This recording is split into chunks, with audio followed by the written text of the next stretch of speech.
Hello friends, कैसे हैं सभी लोग। आज बी फार्मा थर्ड ईयर में सिक्स्थ सेमेस्टर में हम बायोटेक्नोलॉजी की पहली यूनिट में एप्लीकेशंस ऑफ बायोसेंसर्स को डिस्कस करेंगे। तो फ्रेंड्स, स्टार्ट करते हैं। Applications of biosensors. तो हमारा बायोसेंसर कहाँ कहाँ पे फ्रेंड्स यूज़ हो सकते हैं, कहाँ उसका एप्लीकेशन है। तो सबसे पहले अगर बात करते हैं हम, तो मॉनिटरिंग। जैसे हम डायग्नोस करते हैं, जैसे हम किसी पर्टिकुलर डिसऑर्डर या किसी पर्टिकुलर डिजीज को हम डायग्नोस करते हैं, तो वहाँ पर भी हम फ्रेंड्स बायोसेंसर्स का यूज करते हैं। जैसे मॉनिटरिंग ऑफ ग्लूकोज। हम कई बार जब जो डायबिटिक पेशेंट्स होते हैं, उसमें हम ग्लूकोज को मॉनिटर करते हैं कि उसके ब्लड में कितना अमाउंट ऑफ ग्लूकोज प्रेजेंट है। तो इसमें bye the help of biosensor जो हम मशीन यूज करते हैं, वो एक तरीके की बायोसेंसर ही है। और वो डायबिटिक पेशेंट का जो ग्लूकोज है उसको मेजर करती है। तो फ्रेंड्स, मॉनिटरिंग ऑफ ग्लूकोज में भी हम बायोसेंसर का यूज देख सकते हैं। दूसरा रहेगा detection of water purity, heavy metals और आयन डिटेक्शन। तो फ्रेंड्स, वाटर की प्योरिटी को डिटेक्ट करने के लिए कि उसमें अगर कोई हैवी मेटल प्रेजेंट है या उसमें कोई आयंस प्रेजेंट हैं, उसको भी बाय द हेल्प ऑफ हम बायोसेंसर से पता कर सकते हैं। दूसरा आएगा measurement of folic acid, biotin, vitamin. Biotin, vitamin को पता करने के लिए, उसका मेजरमेंट करने के लिए हम बायोसेंसर का यूज करते हैं। Food analysis. फ्रेंड्स, जितने भी फूड इंडस्ट्रीज होती हैं, जो एनालिसिस होता है, जो टेस्ट होता है फूड का, वो भी हम बायोसेंसर की हेल्प से ही करते हैं। पैथोजन डिटेक्शंस, जो भी हमारे जो डिजीज कॉजिंग पैथोजेंस हैं, उनको डिटेक्ट करने के लिए हम बायोसेंसर यूज करते हैं। ड्रग डिस्कवरी के लिए, जब हम कोई नई ड्रग को डिस्कवर कर रहे होते हैं, या किसी रिसर्च में जब हम किसी न्यू ड्रग मॉलिक्यूल को हम डिस्कवर करने के लिए प्रोसेस कर रहे होते हैं, तो फ्रेंड्स वहां पर भी हम कहीं ना कहीं बायोसेंसर का यूज करते हैं। Detection of toxic metabolites. Toxic metabolites को भी हम बायोसेंसर की हेल्प से पता कर सकते हैं। अगर हमारे ब्लड में कोई ऐसा टॉक्सिक मेटाबोलाइट आ रहा है, तो उसको भी हम पता कर सकते हैं bye the help of biosensor. तो फ्रेंड, आगे बढ़ते हैं। या कई बार क्या होता है, हम हमारी बॉडी से कोई ड्रग जो होती है, वो चेंज होके मेटाबोलाइट फॉर्म में, मेटाबॉलिज्म होके उसका, तो वो क्या होता है, बाहर निकलती है। तो वहां पर भी हम क्या कर सकते हैं, बायोसेंसर की हेल्प से उसकी टॉक्सिसिटी को पता कर सकते हैं, वो कितना टॉक्सिक हो सकता है हमारे लिए। तो फ्रेंड्स, आगे बढ़ते हैं। Brief introduction to protein engineering. तो एप्लीकेशन कंप्लीट होने के बाद हमारे पास प्रोटीन इंजीनियरिंग जो नेक्स्ट टॉपिक रहेगा, उसको हम स्टार्ट करेंगे। तो फ्रेंड्स, प्रोटीन इंजीनियरिंग को स्टार्ट करने से पहले सबसे पहले हम बात करेंगे प्रोटीन की, कि प्रोटीन क्या होते हैं। तो हम सभी लोगों को पता है प्रोटीन क्या होते हैं, एक तरीके के ग्रुप ऑफ अमाइनो एसिड से मिलके क्या होते हैं, बनते हैं। तो प्रोटीन्स, सर फ्रेंड्स, सभी को पता है हमारी बॉडी ग्रोथ के लिए हमारे जितने भी एंजाइम्स होते हैं, वो सारे क्या होते हैं, प्रोटीन जैसे नेचर होते हैं। तो प्रोटीन इंजीनियरिंग मीन्स, अगर हम बात करते हैं प्रोटीन इंजीनियरिंग की, तो फ्रेंड्स, प्रोटीन इंजीनियरिंग का मतलब होता है कि हम किसी पर्टिकुलर प्रोटीन का मॉडिफिकेशन कर रहे हैं और उसको अलग तरीके से हम उसको नए मॉडिफाइड फॉर्म में उसको हम यूज करते हैं। तो फार्मास्यूटिकल इंडस्ट्रीज में, फूड इंडस्ट्रीज में हम इस प्रोटीन इंजीनियरिंग को मेनली यूज करते हैं। जैसे प्रोटीन हमारे पास है और प्रोटीन को हमने मॉडिफिकेशन किया बाय द हेल्प ऑफ जो इंजीनियरिंग प्रोसेस रहेगी, और वहां पर हमने एक वैल्यूबल प्रोटीन क्या बनाया, जिससे कि हम क्या कर सकते हैं, उसको यूज कर सकते हैं। अब आएगा ऑब्जेक्टिव ऑफ प्रोटीन इंजीनियरिंग। अगर बात करते हैं हम कि प्रोटीन इंजीनियरिंग का मेनली जो मेन ऑब्जेक्टिव्स हैं वो क्या होते हैं, तो if we need large amount of specific protein that we can use this technique. Friends, कई बार हमको ऐसा होता है, प्रोटीन हमको लार्ज अमाउंट में जरूरत पड़ती है। सेम अगर प्रोटीन है हमारे पास और बहुत कम अमाउंट में है, और हमको उसको लार्ज अमाउंट में जरूरत पड़ती है, तो वहां पर हम प्रोटीन इंजीनियरिंग के हेल्प से हम उसको लार्ज अमाउंट में प्रोड्यूस कर सकते हैं। We can obtain best quality of enzyme with high specificity. हम सभी को पता है कि जो एंजाइम्स होते हैं वो एक तरीके से प्रोटीन इन नेचर है। तो अगर हमको बेस्ट क्वालिटी, उसका स्पेसिफिक एंजाइम और क्वालिटी वाइज हमको एंजाइम चाहिए, तो हम bye the help of protein engineering से हम क्या कर सकते हैं, उसको प्रोड्यूस करवा सकते हैं। To alter binding site of the substrate according to a need.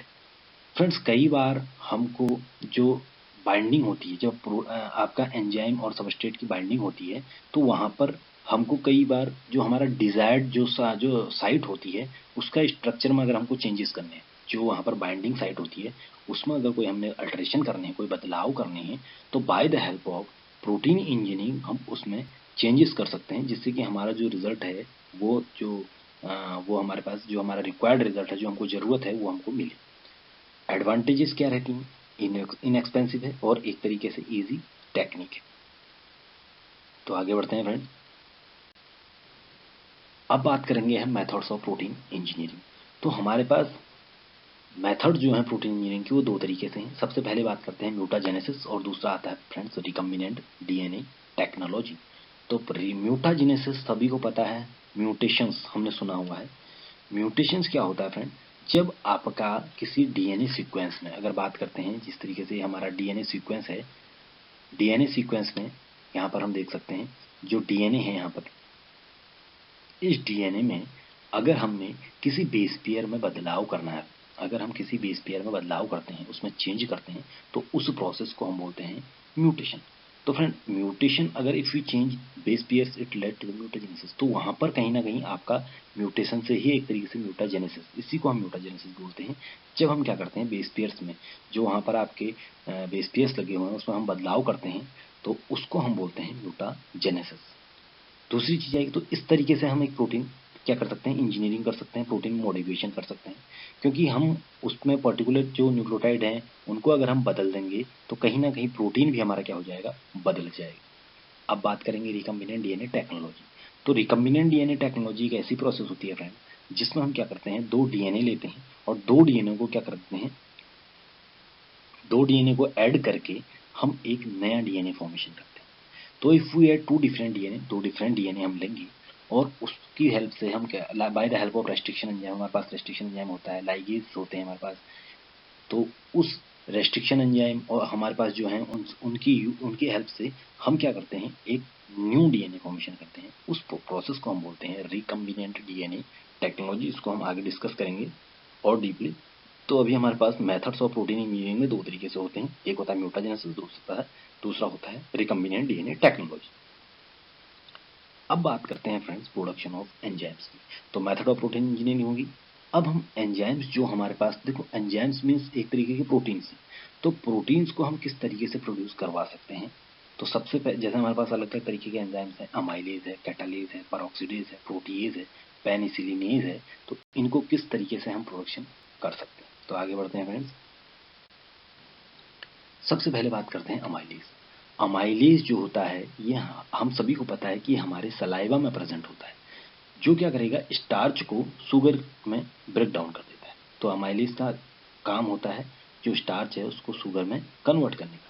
तो इट इज क्लासिफाइड एज, तो उसका अगर हम क्लासिफिकेशन करेंगे तो ये दो तरीके से रहता है, सॉरी तीन तरीके से रहता है, अल्फा अमाइलेज, बीटा अमाइलेज और गामा अमाइलेज।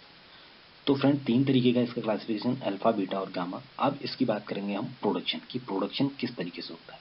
तो प्रोडक्शन करने के लिए सबसे पहले हम सॉइल सैंपल्स को क्या करते हैं, कलेक्ट करते हैं। सॉइल सैंपल कलेक्ट करने के बाद हम उसको क्या करते हैं, अगर मीडिया यूज करते हैं। अगर मीडिया यूज करने के बाद सस्पेंशन फॉर्मेशन करते हैं। सस्पेंशन बनाया हमने, water suspension in water formation किया, dilution taken and spread and on isolating media. उसके बाद हम क्या करते हैं, सस्पेंशन बनाने के बाद हम डाइल्यूशन करते हैं उसका। डाइल्यूशन करने का, डाइल्यूट करने के बाद उसको हम क्या करेंगे फ्रेंड्स, उसको जो हमारे पास मीडिया है उसमें क्या कर देंगे, स्प्रेड कर देंगे। इनोकुलेटेड प्लेट, जो इनोकुलेटेड प्लेट है उनको 340 डिग्री सेल्सियस पे 5 दिन के लिए हम रखते हैं। फिर उसके बाद purification and isolation of amylase enzyme is done. फिर उसके बाद आपका जो आइसोलेशन होगा अमाइलेज एंजाइम का, उसको प्यूरिफाई करेंगे और उसको आइसोलेट करेंगे। अब उसको आइसोलेट करने के बाद हम pure culture are inoculated at the centre of media. जो हमारे पास कल्चर मिला है उसको हम, जो मीडिया हमने बनाया हुआ है, जो भी प्लेट हमने फॉर्मेशन करी है उसमें हम बीच में उसको रख देंगे, पर्टिकुलर सेंटर पे हम उसको प्लेस करें। इंक्यूबेशन करेंगे इंक्यूबेटर में, iodine solution used and substrate used, colony observe. फिर हम उसमें आयोडीन सॉल्यूशन यूज करते हैं and substrate colony used, substrate used colony observe, और जो हमारे पास जो सबस्ट्रेट जिसने यूज किया है वो कॉलोनी हमको एब्जॉर्ब हो जाएगी bye the help of iodine solution. तो वहां पर से हम अब क्या करेंगे, प्योर स्ट्रेन्स को आइसोलेट कर लेंगे और आगे हम क्या कर सकते हैं, अमाइलेज का प्रोडक्शन कर सकते हैं। तो फ्रेंड्स ये जो डायग्राम, जो ये फ्लो चार्ट है, ये प्रोडक्शन ऑफ अमाइलेज शो कर रहा है कि किस तरीके से हमारा अमाइलेज फॉर्मेशन हो रहा है। दूसरी चीज आएगा कैटलेज। कैटलेज भी एक एंजाइम है जो लीवर में हमारे पास जितने भी मैमल्स होते हैं उनके लीवर में हमारा कैटलेज प्रेजेंट होता है। तो इसमें हाइड्रोजन परऑक्साइड को जो होता है कैटलेज, वाटर और ऑक्सीजन में क्या करता है, ब्रेक कर देता है। प्रोडक्शन इसका क्या रहेगा, ये मेनली आपको डब्ल्यूबीसी और आरबीसी से फॉर्मेशन होता है। तो हम यहाँ पर ब्लड एलिकॉट्स ले लेते हैं, वेन से हम पंक्चर करके ब्लड एलिकॉट्स ले लेंगे।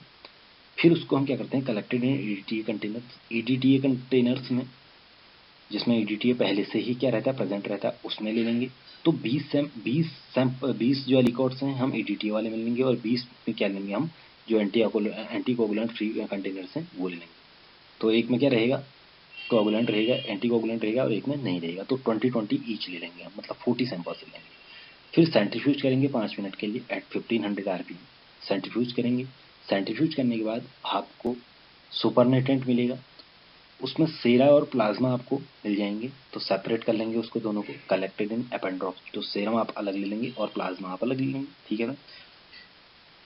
Catalase producing S aureus. अब अलग करने के बाद आप क्या करेंगे, कैटलेज, जो कैटलेज प्रोड्यूस करता है, कैटलेज एंजाइम है और वो प्रोड्यूस करता है एसओरीज, तो is used by the colony. तो यहाँ पर जो स्टेफिलोकोकस ऑरिस हमने लिया हुआ है ये प्रोड्यूस करता है कैटलेज। तो इसको हम क्या करेंगे, is used by the colony from मैकोंकी media. मैकोंकी media से हम इसको ले लेंगे और मैकोंकी मीडिया में से लेने के बाद इसको हम क्या कर देंगे, उसमें ऐड कर देंगे। तो air bubbles form indicate reaction. जब हम उसमें ऐड करेंगे तो हमको एयर बबल्स को शो करेंगे, जो जिसका मतलब क्या रहेगा कि रिएक्शन हमारी पॉजिटिव हो, हमारी पॉजिटिव वे में वो शो करेगी। उसके बाद S aureus can produce catalase from the WBC plasma. तो वही चीज है फ्रेंड कि जो एस ऑरीज है, स्टेफिलोकोकस ऑरीज जो रहता है हमारे पास, वो कैटलेज क्या करता है, फॉर्म करता है डब्ल्यूबीसी जो ह्यूमन में है, डब्ल्यूबीसी प्लाज्मा इस सेरम, ठीक है। तो फ्रेंड्स देखा जाए तो हमारे पास जो कैटलेज एंजाइम है वो कहीं ना कहीं हमारे ब्लड सैंपल से ही क्या होता है, प्रोड्यूस होता है।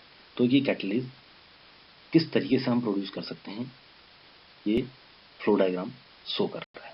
आगे बढ़ेंगे, अब बात करेंगे peroxidase enzyme used in various oxidative reaction. Peroxidase enzyme होता है जो अलग अलग तरीके की ऑक्सीडेटिव रिएक्शंस में हमको दिखाई देता है। तो प्रोडक्शन क्या रहेगा, न्यूट्रिएंट ब्रॉथ बनाएंगे, इनोकुलेट विद बैक्टीरियन इनोकुलम। हम बैक्टीरियन इनोकुलम के साथ हम उसको इनोकुलेट रहेगा, फिर उसको इंक्यूबेट करेंगे 24 आवर्स के लिए। टेक स्क्रीनिंग मीडिया, ब्रॉथ इन टेस्ट ट्यूब। स्क्रीनिंग मीडिया और ब्रॉथ हम टेस्ट ट्यूब बनेंगे और वहां पर हाइड्रोजन परऑक्साइड मिलाएंगे।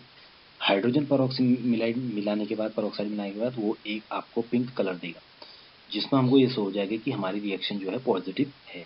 तो production media is prepared and autoclave. अब जिसमें हमको प्रोड्यूस करवाना है, जिसमें हमको पर्टिकुलर जो ऑक्सीडेटिव जो हमारा एंजाइम है उसको हमने प्रोड्यूस कराना है, वो हम क्या बनाएंगे, मीडिया बनाएंगे और उसको ऑटोक्लेव करेंगे।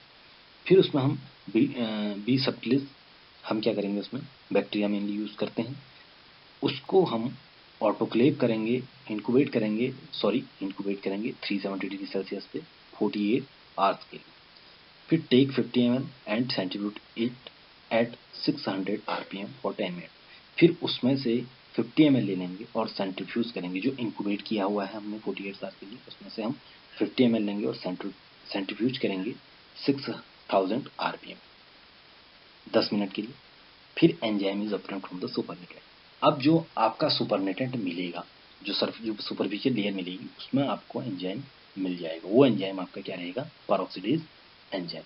तो फ्रेंड ये फ्लो चार्ट के अकॉर्डिंग हम बता सकते हैं कि किस तरीके से हमारा परऑक्सीडेज एंजाइम को मिल सकता है। आगे बढ़ेंगे, अब बात करेंगे फ्रेंड्स लिपेज की। लिपेज एंजाइम है used for hydrolysis of lipids और फैट्स। तो लिपेज एंजाइम हाइड्रोलाइसिस करता है लिपिड्स का, फैट का। जितने भी हमारे जो फैट्स होते हैं, जो लिपिड्स होते हैं, वो सारा जो उनका ब्रेकडाउन होता है, जो उनको तोड़ने का काम करेगा, वो लिपेज एंजाइम करेगा। तो production of lipase enzyme is mostly done by submerged culture. तो इसका प्रोडक्शन जो होता है वो bye the help of submerged culture की हेल्प से हम लिपेज का प्रोडक्शन करवाते हैं। अब बात करेंगे फ्रेंड प्रोटीएज की।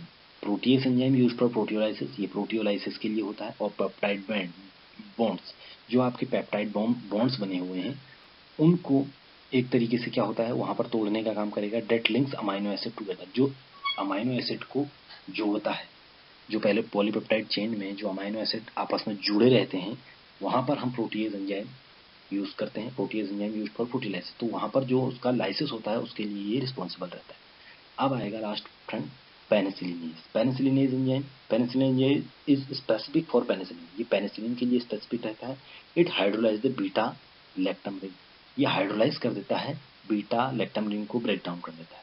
तो ये penicillin producing bacteria obtain from soil, और ये जो बैक्टीरिया हमको मिलता है पेनिसिलिन, ये सॉइल से मिलता है।